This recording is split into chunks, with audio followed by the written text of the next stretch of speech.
I will try to get the videos working for the panelists, so bear with us on that. I just wanted to first thank everybody for being on the call tonight. Good evening. I saw a lot of names that I have gotten to know over the last couple years, and I appreciate everything you guys do inside your communities. You've all worked extremely hard. I know over the last few months, and now we are closing on, for some people, probably less than a week for practices to start. I know personally I'm excited to start as a 8th grade C assistant coach next week for Irondale Basketball Association. So I know that we are at the point where you guys have done all your due diligence. You've created the teams, you've got the coaches in place, you've done your all the dotting the I's and crossing the T's. So again, thank you for being here tonight. Thank you for your commitment to all the associations. We right now have 128 associations that have joined the Minnesota Youth Basketball Alliance. And I think everybody on this call, I think, understands what the Minnesota Youth Basketball Alliance is. But, you know, for a reminder, the big things is that we are fostering compliance, enhancing communication, promoting connectivity with everybody, maintaining consistency, creating the MYBA bracketing platform for concise results. And I think ultimately a unified voice that we can all know that we're in this together and we're doing this all together. And I think that that's very important. So I'm going to launch the presentation. Did we have any luck, Ashley? No, it won't let me edit anything, I think, because we started the meeting. Okay.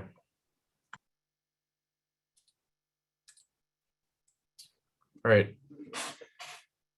Okay, so just moving on the agenda for tonight. We have on the call tonight, we have Ashlie Anzel, who is a program director at MYAS, working specifically in girls basketball, but overall basketball programming. Jeremy Innes is on the call as well, and he is the associate director, and he's been the main individual at the MYS, has been working on the Minnesota Youth Basketball Alliance and the programming and everything like that. We have Dr. Jim Borchers on the call, and we will introduce him in a second a little bit more, but he is the CEO, president of US Council for Athletes Health. Dr. Craig Perry, vice president, Dr. Chad Asplund as well. And we have some tournament directors or association leaders that are going to discuss some best practices. They have some tournaments that are coming on early in the season, so it'd be nice to hear from your fellow colleagues. We're going to talk about the U.S. Council for Athletes Health, go through some quick documentation and resources for COVID-19, MYBA roster compliance and team composition reminders, portal stuff, Tourney machine, team accounts, tournament administration, best practices. We're going to talk about some stuff related to officials and sportsmanship, and then kind of end it with some upcoming program services and some stuff related to what's left with forums and some recordings that are available and slideshows.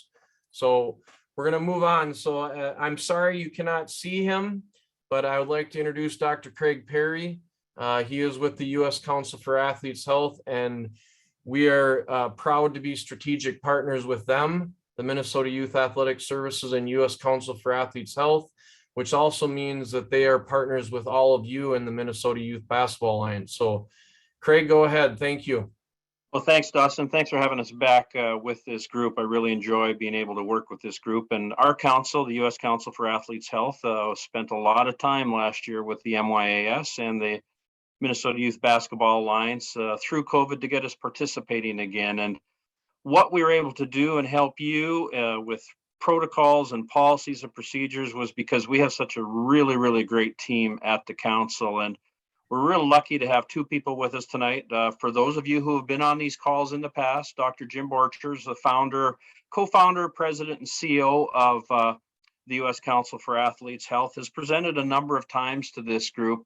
And I will add that most recently, just within the last week or so, the Big Ten has announced that through the U.S. Council for Athletes Health, Dr. Borchers is now the Chief Medical Officer of the Big Ten Conference. Also really excited tonight to introduce someone new to you, not new to our council, but Dr. Chad Asplund. Recently had been with Mayo in the Twin Cities, a longtime associate of Dr. Borchers, has been with our council in a senior associate role for a couple of years and has now joined us full time. And really important tonight with what he'll present to you is his role and what he's been able to be part of over the last year as the medical director for USA Basketball and some of the other basketball organizations that Jim will touch on. So I'm going to turn it over to Dr. Borchers. He and Dr. Asplund, Jim and Chad, will talk about some of the key things that are necessary as we get ready for our season, COVID related, but also just general health and safety. So Jim, I'll turn it over to you.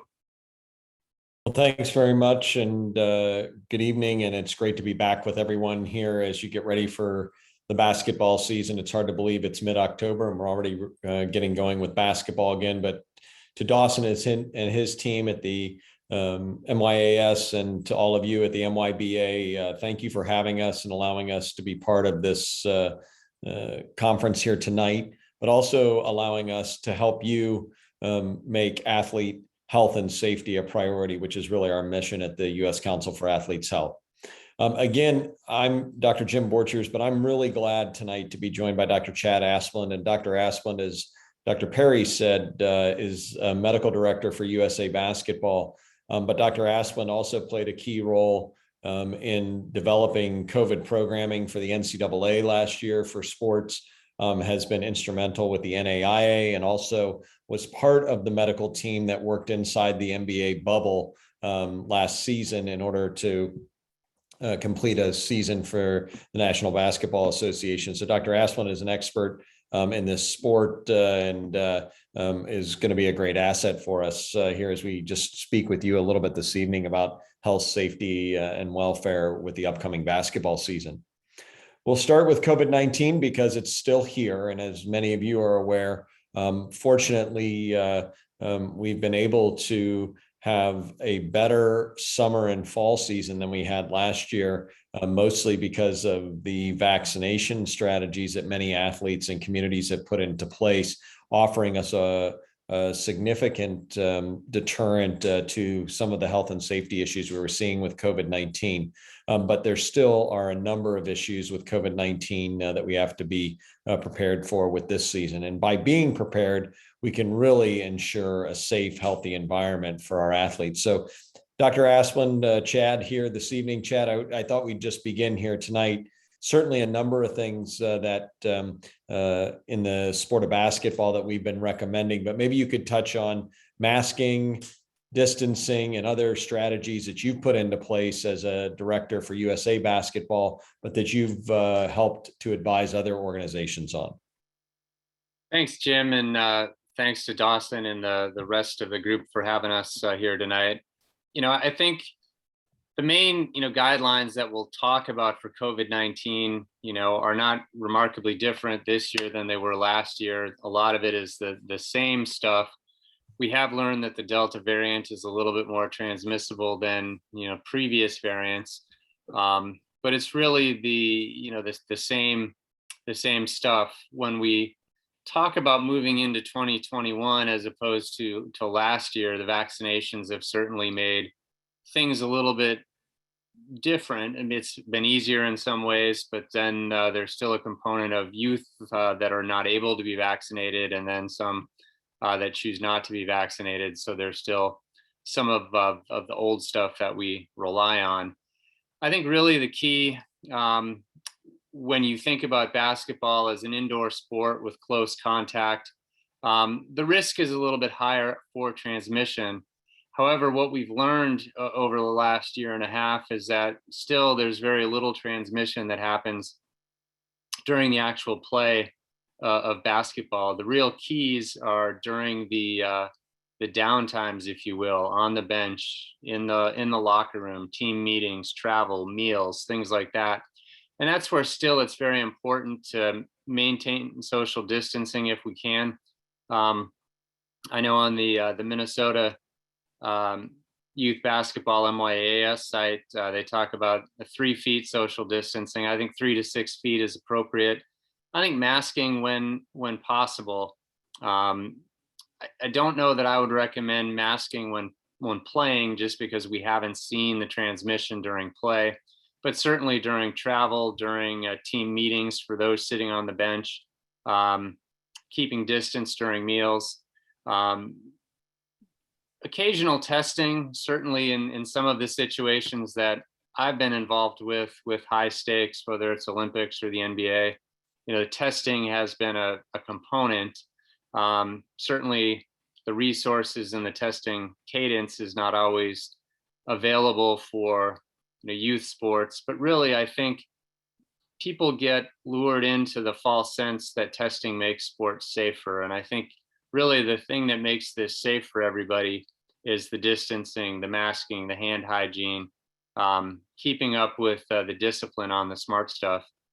For basketball, I think, the other thing that we thought early on in the course of the pandemic was that there was a lot of contact transmission, and, we were cleaning basketballs, we were doing things like that. I think we've learned more that this is a, aerosol, airborne transmission, and so it's much less contact. And so I think cleaning basketballs is less important than it was, but still just maintaining those hygiene issues, if you will, with masking, distancing, hand hygiene, and really being disciplined when you're traveling, when you're eating meals, when you're having meetings, and when you're on the bench. No, Chad, it's great information. I think the other thing that we would add that we've been recommending is remaining vigilant if your athletes show symptoms of being sick, and making certain that if those athletes are having symptoms, that they will remain at home and isolate, and make certain that if needed to be tested appropriately, and then return when they're well, and if the tests are negative. So making certain you're vigilant if someone is ill is still really important. The good news about all this, though, Chad, is that we are able to return to sport. We've learned so much about it in the last year, but one of the things we've learned significantly is that the mental health of young people, and especially the issues around sport, were really impacted by COVID last year. And one of the things we've been talking to a number of groups about is the importance of mental wellness, and certainly the importance of making certain that mental health is something that we're paying attention to with these young athletes, and making certain that, positive reinforcement, making certain that we're paying attention to resiliency, and making certain that young people are getting the resources that they need to make certain that they're functioning well, because it truly was a difficult year last year. And we know that one of the long-term sequelae of this whole thing has been an impact to mental health and wellness, even for our young athletes. Yeah, absolutely, Jim. That's a great point. And I do think, sports is a great outlet for a lot of people, and it's a way to socialize, and it's a way to, relieve some of the stress or the tension that athletes are going under. And the other part that I think has been really challenging is the on again, off again nature of this, where you gear up for an event that might get canceled because either your team or the other team has, COVID restrictions or exposures. And so I think it's been a really challenging year for for all athletes, but certainly for young people. So I would say that, coaches and parents really need to be on the lookout for symptoms, mood, change in behavior, change in attitude, change in real activity level, and be vigilant to that, and to seek help, or to say something if they feel that their athlete is not acting normal or not behaving normal. Yeah, and I think education's the key there, right, Chad? I mean, we obviously encourage everyone to seek resources, and you're going to hear about some resources that we're going to be able to help provide through the associations here tonight, that we think, along with the associations, have been developed that can provide some great resources. There was a question here, Chad, that talked about, again, the ever favorite topic of quarantine, and if you've been impacted by that, and should teammates quarantine, and does it matter if they're vaccinated or not? And certainly the issue for non-vaccinated individuals, if they've spent, again, a significant amount of time in close contact, with a symptomatic or positive individual, still need to quarantine. But if someone's vaccinated and they remain asymptomatic, they don't have to quarantine. They should still monitor their symptoms. And there is recommendation that potentially they should be tested within about 3 to 5 days afterwards and continue to monitor their symptoms. But any other comments about quarantine, Chad, and some of the recommendations that have come down? Well, I think there's always confusion between isolation and quarantine. And isolation is something that happens to people that test positive, and that's still required. It's 10-day isolation period, regardless of whether you're vaccinated or not. The quarantine period, again, does not apply the same to immunized people. They, again, as you mentioned, monitor symptoms, consider a test at day 3 to 5. But the key comes in with your unvaccinated people. The initial recommendation from the CDC at the outset of the pandemic was 14 days. They've kind of dialed that back to 7 to 10 days if you can get a test on day 7. If that result comes back negative, then you can come out of quarantine upon that negative result. And so I think that shortens things. Again, it's easier if everybody is vaccinated, but again, in a lot of populations, especially in this youth sports arena, not everybody has access or it's even been approved yet. But that's really sort of the difference between isolation and quarantine and kind of guidance that we've been giving. No, I think that's great information, Chad. And I think one of the things that we want to make certain is that everyone on the call understands is that we can have sports safely during this time. I mean, we have learned and managed to be able to do that, and maintaining Vigilant will help us do that. Chad, one other topic that we wanted to address, and I know something you've spoken quite a bit about, and especially in youth sports, is as we're returning to sport and certainly emerging from pandemic, is the risk for overuse injury, and certainly some young athletes that may not have been as active as they have been in the past. And certainly we know that youngsters can be at risk for certain injury, that our young adults or even older adolescent athletes are not. But some strategies that maybe you would offer here this evening to the group, just as we think about those risks of overuse injuries. Well, I think there's a couple different strategies. One, we've got the, post-COVID quarantine type thing versus just the gradual return back to sports for those that have not been exposed to COVID. Both of those, both of the strategies are really a gradual return. I think, the too much too soon is really the recipe for injury in young athletes. I think when we talk about overuse athletes in basketball, in particular, the running and jumping sports, when we talk about patellar tendinopathy, when we talk about Osgood Schlatter's in your growing athletes, we talk about ankle injuries and other things. The real key is that you have the ability for the athletes to rest. So there's not a 7-day-a-week cadence. There's not, too much practice time. The other key is trying to allow athletes to participate in different sports throughout the year and to allow them to have downtime between sports to recover as well. When, say the pandemic shut down a season for a year and now you're gearing back up, certainly you want a gradual return back to sport. And so it's really the same stuff that we've been talking about, but certain injuries that you really would worry about in young people would be those that would cause long-term, reduction in play or the ability to play. The fortunate thing for young kids is they tend to recover faster than old people like us, but you worry about Achilles injuries, calf injuries, your various tendinopathies around the knee. And so those are really the ones you kind of want to watch out for, but limiting practice time, allowing for breaks, encouraging other sports throughout the year. And then just making sure that there's an education for coaches, parents, and players on how to identify signs of overuse, signs of burnout, early signs of injury, and how to sort of back off soon so that you can get athletes back to play sooner, I think are really the keys.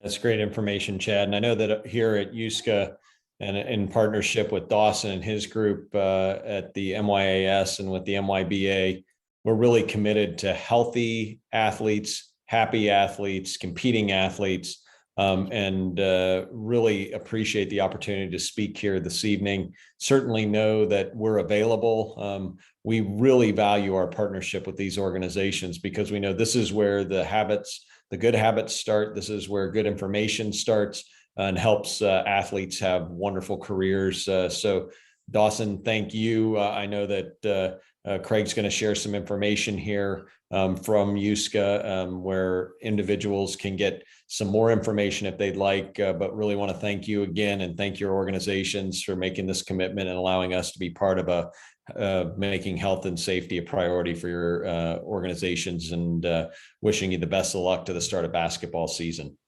Thank you so much, Dr. Jim and Dr. Chad. I think that's the great part about this partnership is they're going to be there to provide resources for us and for all of you that you will be able to pass along to all the participants inside your association. So again, thank you so much. Craig, go ahead. Yeah, based on just piggybacking on what Jim and Dawson have just said, our partnership is to help you get resources, education, access to our experts.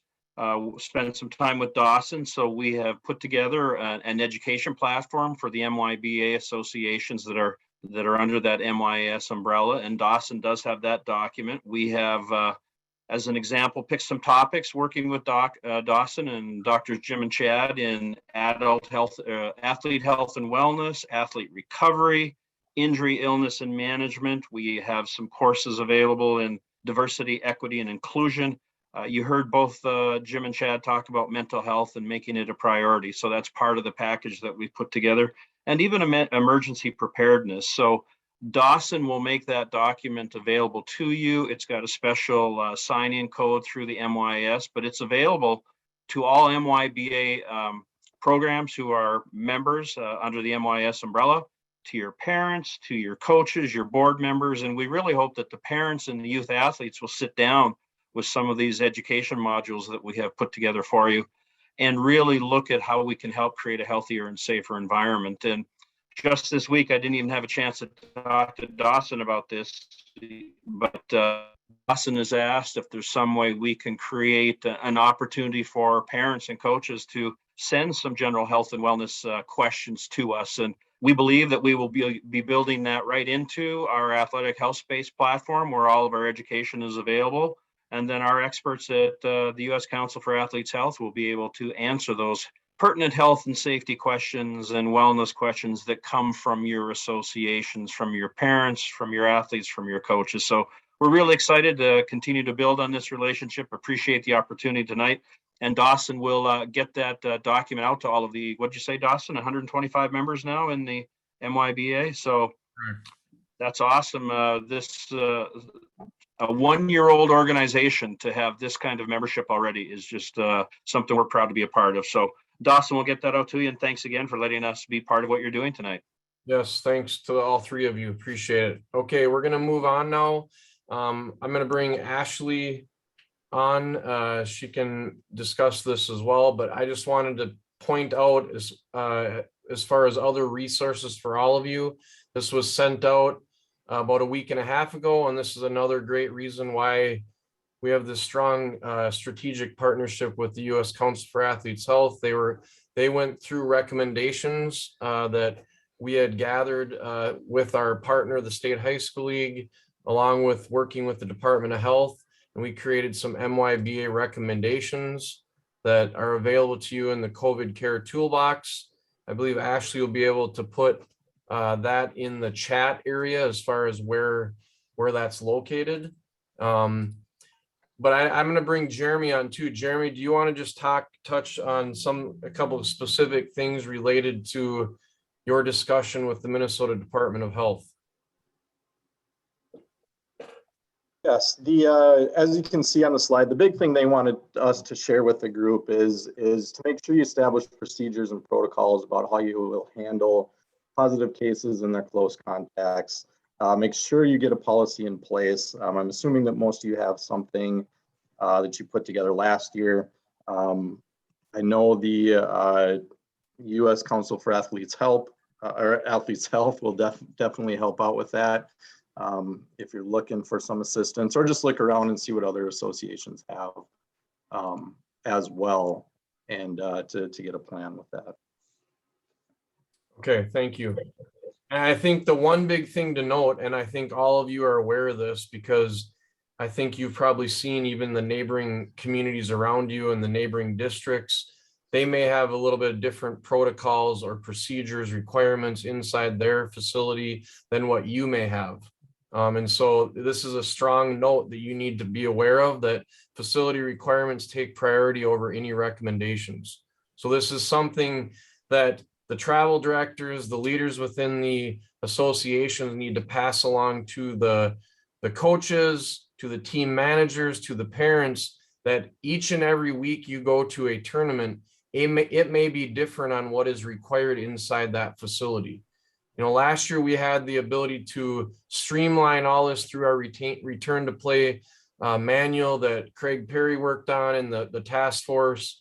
And we were able to get that so it was more streamlined so everybody could be underneath the same protocols and procedures. And that's not the case this year. So we need to just make sure we over communicate as we move through this season. Okay, I'm going to bring Jeremy on now, and Jeremy's going to talk about things related to the portal, the MYBA portal, give you some updates, give you some reasons why it's important, and we'll fly through these couple slides. So go ahead, Jeremy. Thank you, Dawson. Rosters, that's a big thing that's coming up here. As you can see on the slide, we're asking that all the associations have their rosters loaded into the MYBA portal by November 15th or 2 weeks prior to your first tournament. People look to us to settle any roster disputes. If they think there's a player playing on a team that isn't eligible to be playing there, they reach out to us. So if we've got that roster data, we've got something to refer to. Also, a completed roster is something that's required to play in our state tournaments anyway. So it's nice to get that done at the beginning of the season instead of scrambling right before the state tournament entry deadline.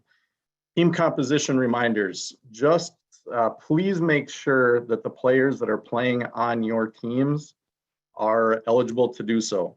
They meet the team composition guidelines that we've got posted on our website. There's a link over in the chat that'll bring you right to our team composition page. Basically, our guidelines allow associations to set their boundaries, their attendance based on school and residency. So for the most part, as long as a kid goes to one of the schools within your community or lives within the city that your association represents, they are eligible to play with your association. The player transfer form, what some people still refer to as a waiver, we've got that form posted on the team composition page as well. Those need to be submitted by November 1st. That'll give a lot of information on that form, fill out the different parts, send that over to us, and we'll take a look at it. And if it meets the eligibility, we will approve it. If not, it won't be approved, but we'll send that back to you within a 24 to 48 hour period. Dawson, if you could move to the next slide, please. We wanted to run through some things within the MYBA portal just to make sure everybody was aware of how it worked and where to find things.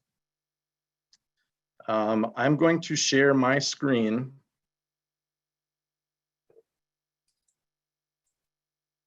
And all right, this is what the dashboard looks like for the MYBA portal. So a user that has an account set up through the MYS website, when they log into their account and they're attached to the MYBA portal, it'll bring them right to the MYBA portal. In this situation, I've got the MYAS test set up as the association, but you'd be able to see your association named in this spot here.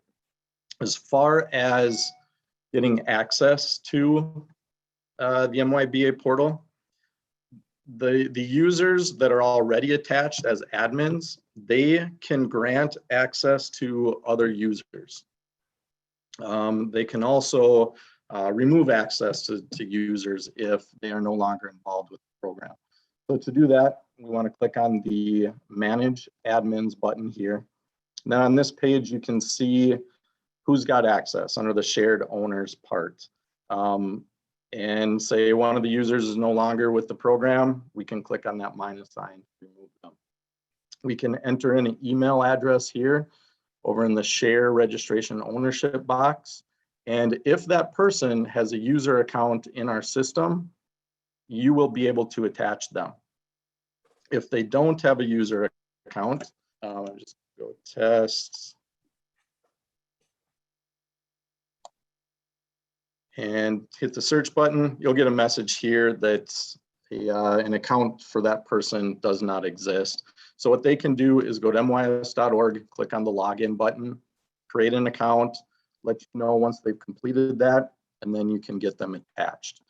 The admins have access to everything within the MYBA portal for your association. The next thing I'll move on to here is the Teams tab. Actually, before I do that, the board members. This is where we want each association to list their board members, their roles, and how we can get in contact with them. This is important if there's something that comes up. Maybe we've got a really good deal on equipment that we want to pass on to the equipment managers with associations. We know who to reach out to, or just some tips on fraud prevention. We can send that to the treasurers, but please make sure you list your board members on the board members tab. One thing I'll point out is that by being listed as a board member, that does not automatically give you admin access to the MYBA portal. You have to go through that manage admin part to attach users and therefore granting them access to the portal. The next tab we'll move into is the Teams tab, and especially with the roster deadline coming up here pretty soon, about a month out. This is where I'm assuming a lot of you are going to be jumping into here pretty soon. So it'll list your active teams down the side here. If I click on a team, I'll be able to see a roster that's attached to that team. One thing I want to point out is on the far right-hand side under the waiver column, you'll see that some players, coaches are listed as compliant and others are listed as expired. The ones that say compliant, that means that their waiver has been agreed to within the last 3 years. So they're good to go, no further action needed for them. If it says expired, then you can click on the envelope and the system will activate an email being sent to the email address that's attached to that player or coach. And that's where they can agree to the waiver. Everything is based off of email address. So if you get somebody that says, hey, I submitted the waiver, but the coach says on our roster, you're still listed as expired. At that point, you want to ask them, is this the email address that you're submitting when you're agreeing to the waiver? You'll also notice here that both Scott and Riley, they both have the same email address attached to them, and they both show up as compliant. So it's like I said, everything's based off of email address. Any player coach that has that same email address that's agreed to the waiver will show up as compliant. We've got some buttons over here on the right. So if we hit the X, that'll remove a player. If we hit the pencil, we can edit their information. Maybe they've got a new email address or a mailing address. You can get that updated. Another thing I'll point out here is you can edit the team name. if you click on the settings wheel next to a team, this might come in handy where, all right, this team that's listed as B4 blue, now they've all moved into 5th grade this year. You can simply change the team name to B5 blue. In this situation, we listed MYAS, but obviously your association would be listed there. And kind of furthermore with that, what I'd recommend doing is starting with the oldest team. As all the rosters from last year are still loaded into your teams page. So what I would do is take this 8th grade team that those players are now 9th graders. I would archive that team. And if you hit the settings wheel over on the right-hand side, hit the archive button, confirm that you want to archive that team, it'll go into your archived teams and you can see them under the archive tab. Then the next step, as far as managing, updating your rosters, I would recommend this B7 white team, for example. You can edit their team name, change it to 8th grade. And say your white team is your B team, typically. That's how with your naming structure. Most likely, the majority of those players that were on last year's B team are going to be on this year's B team. So you could open up the roster, you could remove the couple of players that are no longer on the team and add a player or two that are now on that team. And you can get your rosters up to date. Another thing that I'll mention with the team rosters is that if you've got a brand new team, maybe a 3rd grade team or a 4th grade group, or if you're a new member to the MYBA, we do have an import roster feature available. There's a template that you can click on and download. The very big piece of information is that all of the fields must have data in them, and all of the headers must stay the same as they are. Address 2 is the only field that does not need to be completed. So if you do have all this information, through your registration, you've already got all the player's name, the player's email address, all that stuff, and you just want to simply import all that information instead of keying it all in. You can dump that information into this template. Like I said, make sure all the cells are filled in. We can't have first and last name, skip the date of birth, and then go to address. That date of birth has got to be submitted. For example, the address 2 column, that can be left blank. That's the only column or the only cell that can be empty. If there's cells under address 1, date of birth, that aren't completed, the system will not accept that submission. So that could save you some time. Like I said, if you've got all that information already, just rearrange it a little bit onto that template and upload a roster.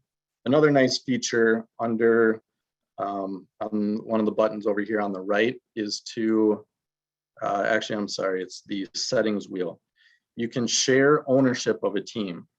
As you see right now, this MYS B4 blue team, they've got a shared owner. In this example, the owner's name is Test 1 MYAS.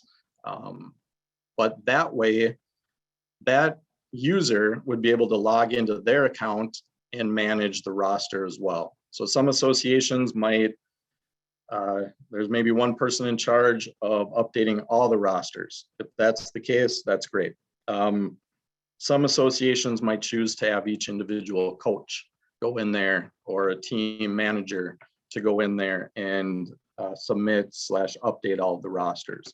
So by clicking on the settings wheel next to each team, clicking on the shared ownership, very similar to how the managing your admins, the users that had admin access to your respective portal, you can find a user and attach them to this team. And that way they would be able to help you with that roster as well. The next tab I'm going to jump over to, I'm assuming most of you know about the tournament index tab. The brackets isn't available to the general user as of yet, possibly next year. The online registration tab, that's where the registration for the grade state championships is going to live. So within the next couple of weeks, we'll actually have the online registration open for grade state. So if you know your teams are going to be playing, get them registered already. Coaches wanted, if your association needs some coaches, it's a great place to post that. We've got that visible on our website, and it's just another opportunity for you to spread the word. Message board tab. That's we're going to get that activated here very soon, but we're going to have that's going to serve as a way for association admins to communicate with each other kind of behind the scenes. If you've got email addresses for people from different associations or phone numbers, you want to communicate that way, great. If not, this message board will be a nice feature. A couple of the topics that we know we're going to put in there, one of them being independent teams from your community. That will be a spot where if you know there's a team that broke away from your association, that you could post that information on the message board. And that way people from other associations can see that. As we all want to uphold the community-based component of winter basketball, notifying other associations of those independent teams is something that we feel is important. Another category within that message board that'll most likely get loaded in there is conduct. So if there's a team that behaved very poorly at your tournament, you can post that in the message board, and that can be shared with other associations to kind of give them the heads up that maybe look out for this team, or maybe even consider not allowing them to participate in your tournament. That concludes the MYBA portal. Again, the couple of main things, please get in there, get those rosters updated by the 15th of November at the very latest. Also, make sure you're managing your users that have admin rights. If there's people that are no longer involved with the program, you can remove those users, click on the minus sign. And if you want to get other people with your association to get access in there, you can get them added. Dawson, if you could bring the slide. Okay.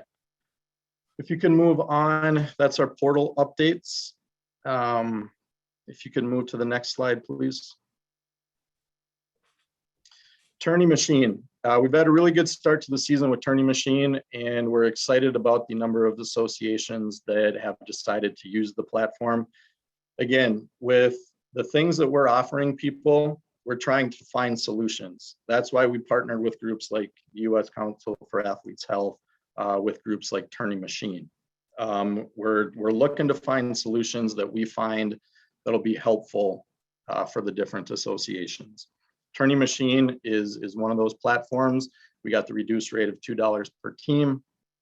For the most part, all the associations should have access to Tourney Machine. If your association doesn't, please reach out to me and I'll make sure I get you connected. Team identification is very important in the bracketing process. There's all this data that's available now electronically through not only Tourney Machine, but other bracketing platforms. If we can harness this data, it will make the seeding process for the state tournaments and even for associations invitational tournaments a lot easier.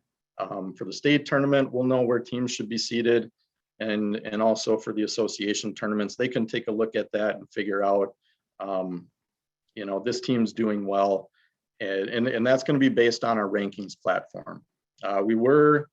We've figured out a way to make trusted rankings work this year, and there'll be more information coming out on that in the very near future. But team identification is very important. So if you're a tournament director and an association said, we're going to send 12 teams over to your tournament, and we've got one in 5A, 5B, 6A, 6C, and so on. That's great. But when you're setting up your brackets, please make sure that that team in the 5th grade A division is labeled correctly as the blue team or the red team, or some associations use a number.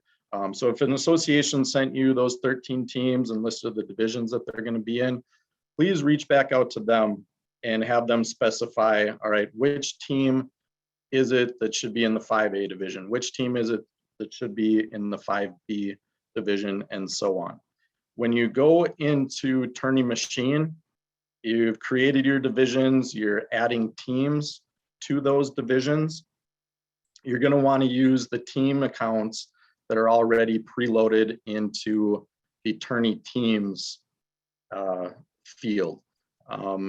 So if you're adding teams, click on Tourney Teams, you can filter through gender and grade, and that's where you can pick the appropriate team to add to your division.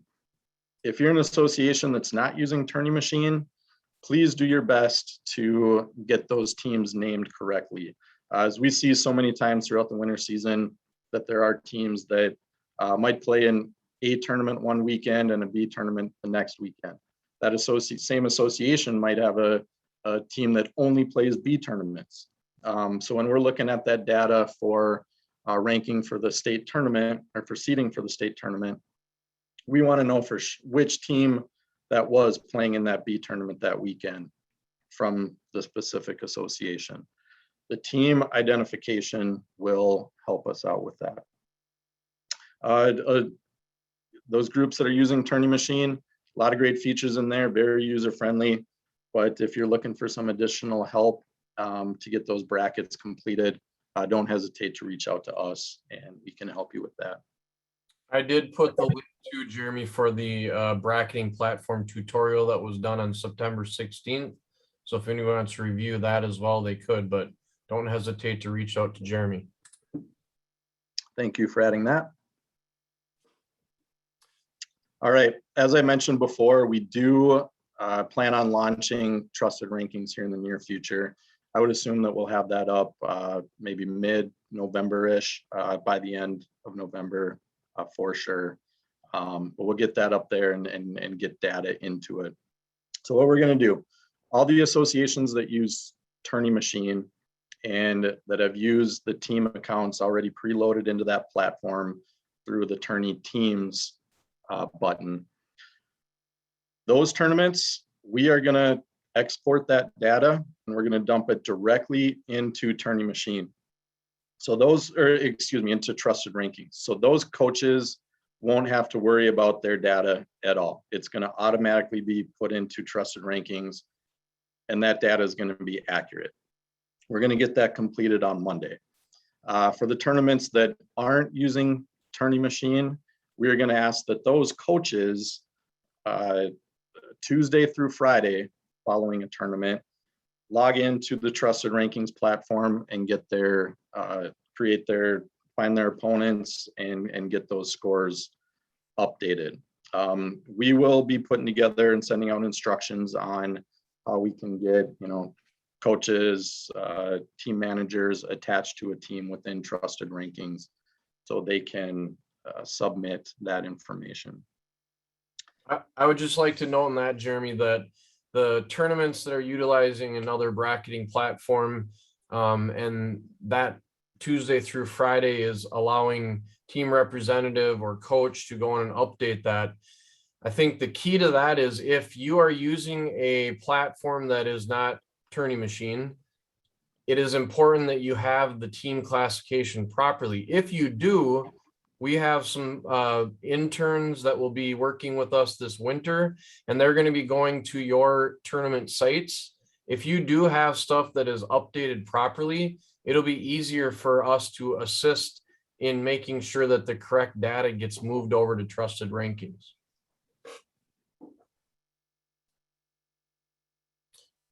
Okay, and I know that the other note just with that is that, we do have somebody that we hired on staff that is a master admin of NBC Sports Next, and we have a couple other people that are going to be making sure that that focus happens on Trusted Rankings for concise data and making sure that that's all there, because that will be used as the official resume for the grade state seating process. We weren't able to get to that last year with COVID and dealing with everything that you all dealt with throughout the year. But we are excited to get that going this year. Okay, Jeremy, you want to introduce our guests? Yes, we've got a few people who are kind enough to share some information with the rest of the group. We went through a COVID heavy season last year. We're assuming that there's still going to be some of those procedures in place for this coming season as well. So we asked a few association leaders to share how they're going to be running their tournaments, the main topics here. So if you guys could just run through, share what you're doing at your tournament. We're assuming this is going to be very helpful for those tournaments that are a little bit later in the season and might still be trying to figure out how they're going to handle different components. As you can see there, we've got Doug Gentry with Rogers Area, McCain Wazonki with Eastview, and Julie Longstreet with Delano. Doug, if you could go ahead and share what you guys are going to be doing, please. Yeah, sure. So out here in Western Hennepin County, our school district ISD 728 does not have a mask policy in place for our students, nor in our facilities. And we have no restrictions on spectator capacities at this point. It's quite different from last year. We had a very, very restrictive school district that we were working with. We couldn't even barely have spectators at all. So it was kind of surprising that they went completely the opposite for this. Quite honestly, COVID has not really been a big part of our planning for this tournament.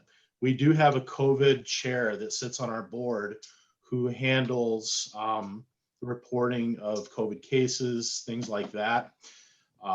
But as far as our tournament goes, we're kind of feeling like we're back to normal, even though cases around us are still kind of going up. So after the masking policy, I am trying to push to have this be a one-day tournament. One thing I did kind of learn last year was people did appreciate the one-day tournaments. Although people at first didn't like the no gate policy, I think they did kind of get used to it and accepted it. So this year, our organization also did go to no gate. I'm not scheduling back-to-back games, but I am scheduling a game, one game off, and then one game after that.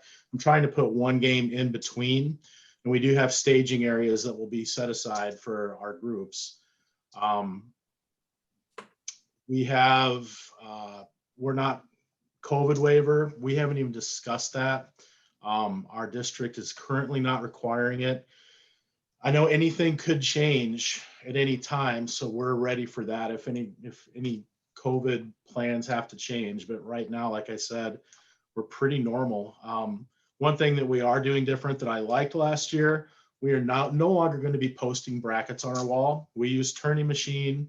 I put that out to all of our registrants last year that they could use that app. And I saw people, after their game, they could look and see when their next game was. And that kind of eliminates, first of all, the printing of those is always such a pain anyway, but it kind of eliminates people grouping in an area like that too from different communities or whatever. We do have parent volunteers that staff our clocks and also do our score sheets.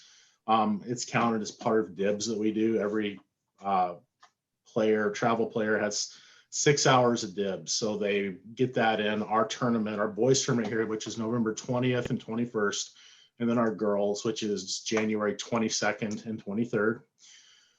I can't really think of too much else. Let me think here. I had made some notes. Yeah, very, very helpful. Thank you, Doug.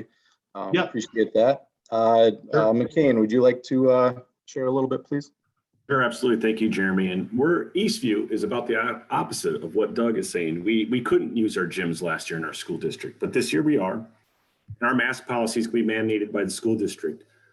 So everybody that enters the facility is going to have to wear a mask. The only people not wearing masks are going to be the athletes on the floor. If you're a coach, if you're a player on the bench, you're going to need to wear a mask. We're not going to have any daily admissions or gate fees. I don't see us ever going back to a different model. I'm not going to try to schedule back-to-back games, although I may, but I really don't want to do that. The team's going to be a one-day tournament. There's no spectator limits at this time, but our philosophy as a board and the tournament director is everything is flexible. Our plan is to stay flexible as things may change. But right now at this time, there's no spectator limits. We're not going to post any brackets on the walls, try to keep people from gathering together. We're going to use Tourney machine. We're having multiple facilities being used. So everybody that uses an app, they're going to be able to follow their games and see other games posted. With clock operators and scorers, we're going to ask each team to provide a representative to do that. And our thought behind that is it's just limiting the number of people coming in the gyms, in and out of the gyms. A staging area for teams, hopefully it's mild enough in early mid-November that we may work with teams to stay outside until they come in and play. So not everybody's gathering by a doorway. We're definitely going to work with the facilities where you may come in one door and go out another door. Something we did last year. And we're also not going to have any concessions this year. So no concessions to limit people from gathering around or congregating somewhere. And we're not going to require a COVID waiver. And that's what we're doing at Eastview. Wonderful. Thank you very much, McCain. Julie, you are next. Hi, you know what, we are Wright County, and I'd say that we're pretty similar to what Doug was saying earlier. We actually we've got two different tournaments. This is kind of a new setup. I feel like we kind of thought about COVID in the back of our mind, as well as thinking about other new policies that we kind of liked about last year. So we're going to do a 4-game guarantee, and we are going to do 2 days, and we are going to go back-to-back games. Part of that was just in case. Our school district was very strict last year as well. So we kind of thought about doing that because if they continued that, we were safe, but also out of respect, I think our parents like that, especially in the beginning of the year where it's really bad basketball. Our parents can do 2 hours and go home and then come back the next day and they'll get 2 more games, 2 hours and go home. So we did decide to do that. We do have a very nice facility that we've got the staging area available. I don't know if we'll use that yet. Again, our district will kind of decide that. We are not limiting spectators at this time because we are wide open out in Wright County, and we're not posting brackets on the wall. This first tournament for us is actually our boys varsities tournament. So because ours is actually the weekend or maybe 2 weekends before the actual season starts, just to be safe, we actually are not going to provide a clock operator or a score sheet person. We will in our January and February one, but not for this one. And then COVID waiver, we really haven't talked about that yet either. But I think our mentality is adults, everybody is very aware and educated as much as you want to be, and you will be able to make that call kind of yourself. Wonderful. Thank you very much. A lot of good suggestions and ideas and hopefully helpful for some other tournament directors and association leaders on this call. Thank you to you three. Appreciate it. As you can see on the bottom of the slide, consistency and rules. We're encouraging tournament directors to utilize the MYBA rules template that we've got created. We've got a link for it over in the chat. That'll bring you to our rules and equipment page. We've got everything listed there as far as pressing and zone defense and what ball size to use for certain grades, how far away they should shoot their free throws, things like that. And we've also got actual playing rule templates. One's for running time and one is for stop time. You're welcome to, and it's in an editable format, so you're welcome to take that, keep it exactly how it is if you want to, make a couple edits here and there, do whatever you would like with it. The goal of this is to create some consistency, especially at those younger ages, maybe a 4th grade team. we hear from those coaches and parents that, this weekend we played and we could press the whole game. The next tournament, we couldn't press it all. The weekend after that, we could press the last 2 minutes of the second half. And, things like that, if we could just create some consistency, it would help everybody involved, from the players to the coaches to the officials even. So please take a look at those rules templates and use as much of it as you would like. All right, thanks, Jeremy. Moving on really quick, we're going to get through the last couple slides. I just wanted to go over something that's near and dear to my heart. I'm a 21-year veteran high school basketball official, and officiating means a lot to me. And we all know that we have a shortage of officials right now. We have hired 2 individuals at the MYAS who are going to be ambassadors for officiating. And actually tonight they're in Chaska running a officiating clinic. And I think there was 23 new officials there this evening. But we did send out a few weeks ago a flyer for all of you MYBA associations that would help you in where people can go or where they can start the process of becoming an official. I think we're past the point of leaving it up to an assigner to go out and recruit and try to fill up their roster. It's up to all of us in each of our communities, within our schools. Get the high school kids involved, work with your high school coach, go to local colleges in the area, get people who have been past parents, youth parents, or coaches, get them involved and get them to be able to give back to the game. And I think that's very important. Something that goes hand in hand with that is that the only way that we can retain officials is if we create an environment for them to work in. So it is up to all of us running these tournaments that we take it serious at the event and at the environment itself, that we create a positive, productive experience for everybody involved. So the key components to our strategic partnership with Youth First is, remember, it's about the kids. I will keep my competitive energy in check, and I will always treat officials and opponents with respect. If you want that information all over your tournament walls or inside your buildings, near your court, we are going to pass that along to you.